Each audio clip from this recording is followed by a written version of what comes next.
Doctors of Reddit, what's the most heartbreaking disease you've had to treat? Early in residency I was working in the pediatric ICU.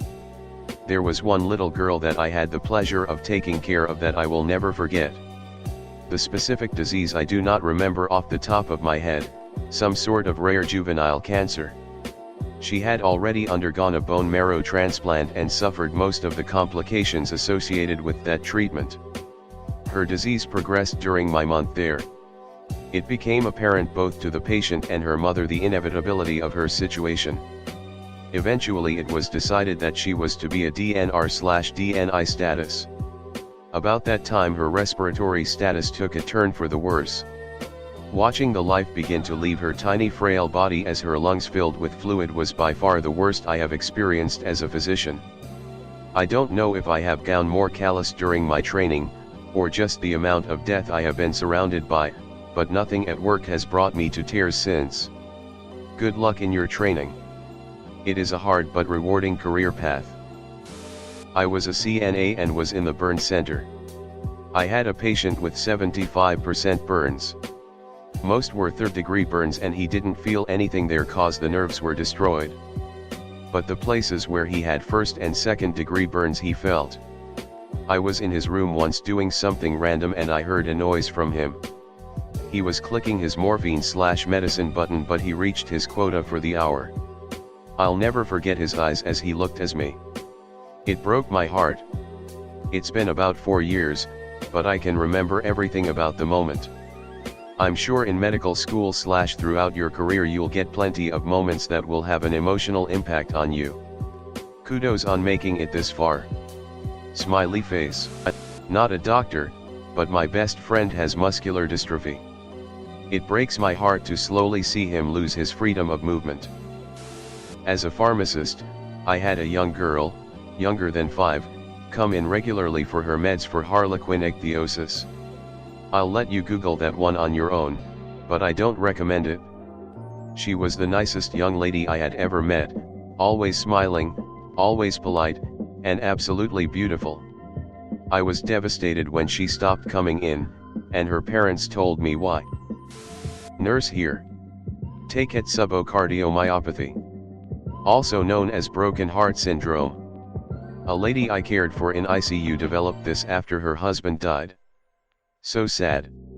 Since this is gonna be buried I won't bother with a link but Wiki has a good article on it. Dentist here. I have a different set of diseases I deal with, including diseases of the teeth and gums as well as oral cancer. The one that immediately comes to mind is when a patient hasn't seen a dentist in 15+ years, and they sit in your chair and tell you that 15 years is too long and I finally want to get my oral health under control, and after a complete examination, the best option for the patient is full mouth extractions and replacement with complete dentures. Look at yourself in the mirror and really focus on how much your teeth affect your appearance. Now, imagine that they're gone and replaced with acrylic resin. Nothing hits me in the feels like seeing a grown man cry tears, and not because of the pain, during tooth extractions. I am not a doctor but from a caregiver point of view, glioblastoma multiforme. To hear at diagnosis that even with the most aggressive and experimental treatment, 80% will not survive the next 24 months and less than 2% will see the 5-year mark.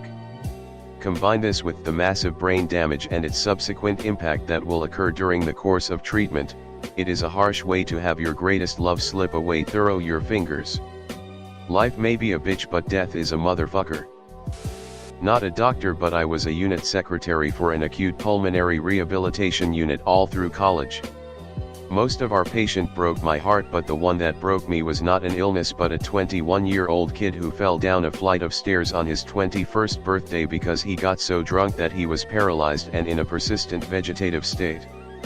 The parents wouldn't let him go and wouldn't sign a DNR so every time he went into distress or coded they fought to bring him back. Really colored my perception of what dumb college antics could do to you. He was on that vent for the 4 years I worked there. For all I know he still could be. I work as a caregiver in an assisted living home with the dementia residents. It's sad to see these people who served in the armed forces and had jobs and families and saw the world, And for what? Just to have some kid help them wipe themselves? Huntington's. Usually the patient knows what's coming and has already watched a parent go through the same thing.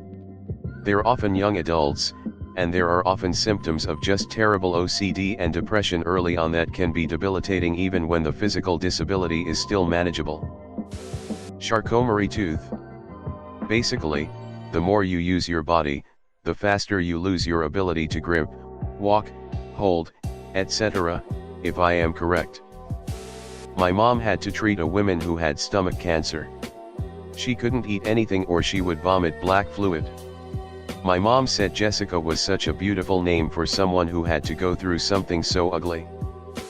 Radiation therapist, seeing patients on a daily basis, getting to know them, and hearing their stories.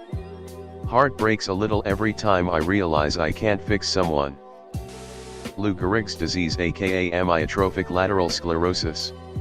Within 1 year I saw a completely healthy, athletic father of a newborn reduced to complete immobilization, complete loss of muscle tone, and ultimately died of pulmonary complications. The fact is there is very little that can be done. Since only motor neurons are affected, cognition and sensation remain, so you feel yourself almost wasting away. I can only imagine the strength it takes not to go insane. Huntington's is the most depressing, horrible diagnosis.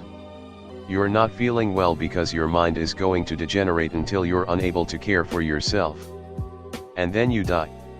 Oh, and your kids have a 50/50th shot of having it too. I'm a med student who studies in a foreign country.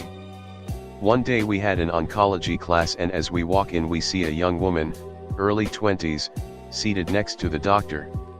So as per our training we start taking her medical history and to try and diagnose her. Normally the patients we meet are all, understandably, tired or depressed or just in pain, so it was unusual for us to have such a patient who looked healthy and happy. After talking to her about illness we started talking about her life, family, hobbies, and ambitions for 30 minutes. After she left the doctor turned to us and said it's a shame she only has 2 months left to live. She had a type of brain cancer which is unusual for someone her age, so none of us suspected it. This was 3 months ago. Well, I'm not a doctor, I know I'm one of those posts, but I know a pretty heartbreaking disease.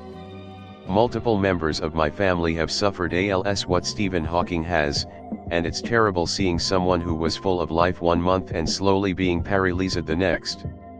The funny thing is that it always starts with something small that you wouldn't notice, maybe a less firm handshake or a slight limp. None of my family members lived more than 6 months, and most of which was spent being stuck in their own body, unable to move, speak, or even eat. Not the most depressing, I know, but it's what I got. YS.